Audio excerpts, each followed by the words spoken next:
પહલગામ આતંકી હુમલામાં 3 ગુજરાતીઓના મૃત્યુ થયા છે। ભાવનગરના સ્મિત અને યતીશ પરમારનું હુમલામાં મોત થયું છે। સુરતના શૈલેષ કથળિયાનું પણ આતંકી હુમલામાં મોત થયું છે।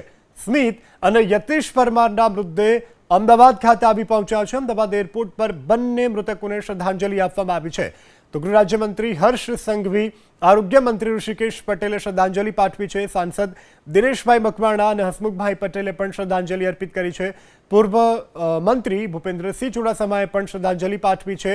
બંનેના મૃતદેહને બાય રોડ વતન ભાવનગર માટે રવાના કરવામાં આવ્યા છે। બંનેની અંતિમ વિધિમાં મુખ્યમંત્રી ભૂપેન્દ્ર પટેલ જોડાવાના છે। સીએમ ભૂપેન્દ્ર પટેલ ભાવનગર સર્કિટ હાઉસમાં રાત્રિ રોકાણ કરશે। તો મૃતકોના મૃતદેહ જે છે તે માદરે વતન મોકલવાની તૈયારીઓ જે છે તે શરૂ કરવામાં આવી છે। આતંકવાદીઓએ જે રીતે નિર્દોષ પર્યટનવાળાના પર્યટકોને એમનો ધર્મ પૂછીને ટાર્ગેટેડ એમની પર ફાયરિંગ કરીને એમની જે હત્યા કરવામાં આવી છે અને ઘણા જે પર્યટકો હતા એ ફેમિલી સાથે હતા અને પત્ની કે ફેમિલીની હાજરીમાં જે રીતે એમની હત્યા કરવામાં આવી છે એના કારણે આખી જિંદગી સુધી એમના ચહેરા એમના નજર સામે આ દ્રશ્ય રહેશે।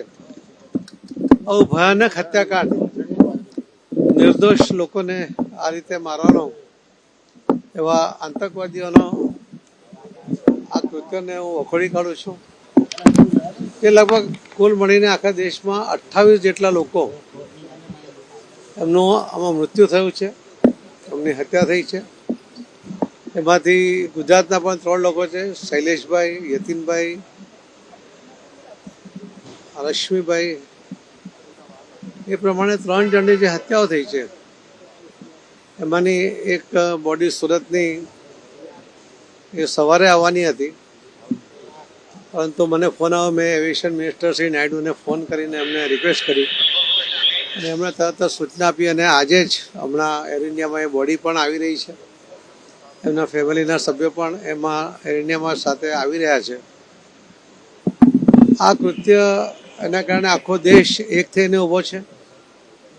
આવા આતંકવાદીઓ અને આતંકવાદને પોષવાવાળા તમામ લોકોનો ખાત્મો થાય એના માટે માનનીય પ્રધાનમંત્રી શ્રી નરેન્દ્ર મોદી સાહેબની સરકાર કટિબદ્ધ છે અને દેશવાસીઓ પણ વિશ્વાસ ધરાવે છે કે ચોક્કસપણે એમને એવી કડક સજા કરવામાં આવે કે બીજી વાર કોઈ આવી હિંમત ના કરે।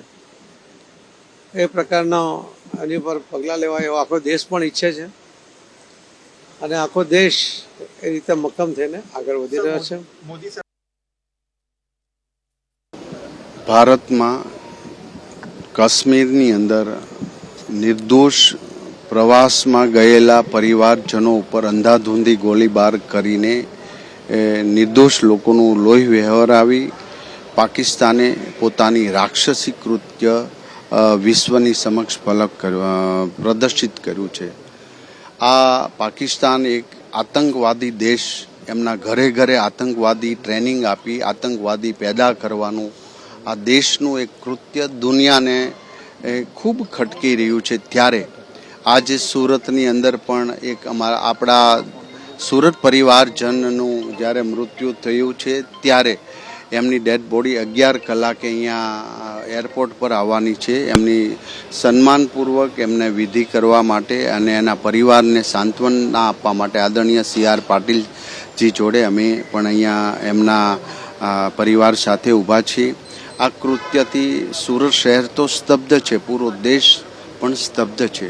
માનવતા વિરુદ્ધનું જે દુનિયાની અંદર કૃત્ય થયા છે, હત્યાઓ થઈ છે કે લોહી વહેવરાવ્યા છે, આ હિંસા એ રાક્ષસી કૃત્ય છે, કોઈ મજહબ નથી અને જેને મજહબ કહેતા હોય તો એ પણ રાક્ષસી છે। તો આ રાક્ષસી કૃત્ય કરનારા આ તત્વોને પૃથ્વી પરથી મિટાવવા ખૂબ જરૂરી છે અને પૂરી દુનિયા પણ એવું ઈચ્છે છે, શાંતિપ્રિય દેશો પણ એવું ઈચ્છે છે અને દરેકની ઈચ્છા પૂરી થશે।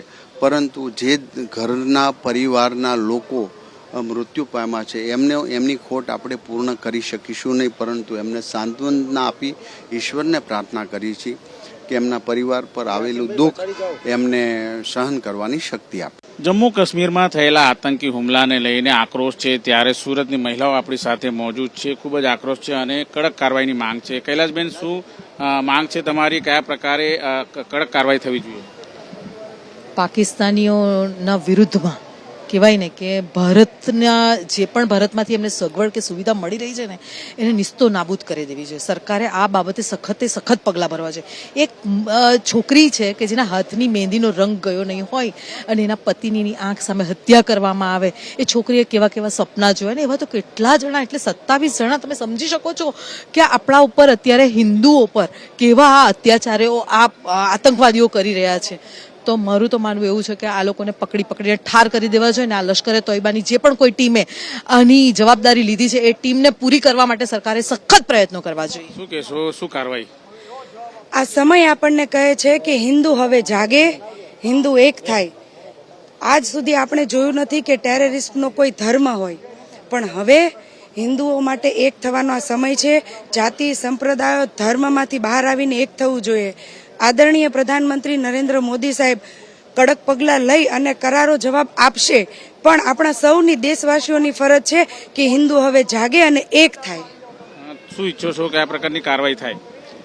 આપણે આ પ્રકાર જે આ રીતે જમ્મુ કાશ્મીરમાં ગઈકાલે જે દુર્ઘટના બની છે તે પહેલાં તે પ્રથમ તો જે સદસ્યો પોતાના અને ગુમાવ્યા છે તેમને ખબર, એમની આત્માને શાંતિમાં તે સાથે પ્રાર્થનું છું. અને જે સરકાર જે પગલાં લે છે ને આપણા વડાપ્રધાન શ્રી નરેન્દ્ર મોદીજીએ જે પગલાં લીધા છે ખૂબ જ સારા પગલાં લીધા છે ને એ હિન્દુ લોકો હવે જાગે અને આપણે જે આ રીતે જે આતંકવાદીઓ જે હુમલાઓ કરે છે હિન્દુઓ પર, તે રીતે જે હિન્દુઓને એ લોકોને કોઈ ગુનો નથી કર્યો તો પણ જે હિન્દુઓ પર લોકો આતંકવાદ કહે છે તો ખૂબ જ ખરાબ વાત છે ને બસ મારી યાદ છે.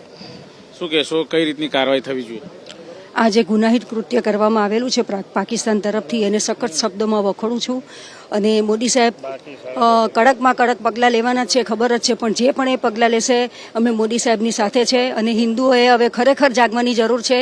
એ આ જે ઘટના બની છે એના પરથી ખરેખર ફલિત થાય છે. એટલે એટલું ચોક્કસ કહીશ કે હિન્દુએ ખરેખર હવે જાગવાની જરૂર છે. ભારતીય જનતા પાર્ટીની સરકાર, કેન્દ્રની મોદી સરકાર આતંકવાદ સામે માનવતાવાદને વરેલી છે. આતંકવાદ સામે ઝીરો ટોલરન્સની નીતિથી કામ કરી રહી છે. આ પ્રકારનો જે કાયરતાપૂર્વક હુમલો એને સખ્ત શબ્દોમાં વખોડીએ છીએ. એટલું જ નહીં, પરંતુ મોદી સરકાર હર જરૂરિયાત પર, હર કદમ પર અનેક પ્રકારના સખ્ત પગલાં ભરશે અને ભરી રહ્યા છે, અને એનો મને પ્રબળ વિશ્વાસ છે.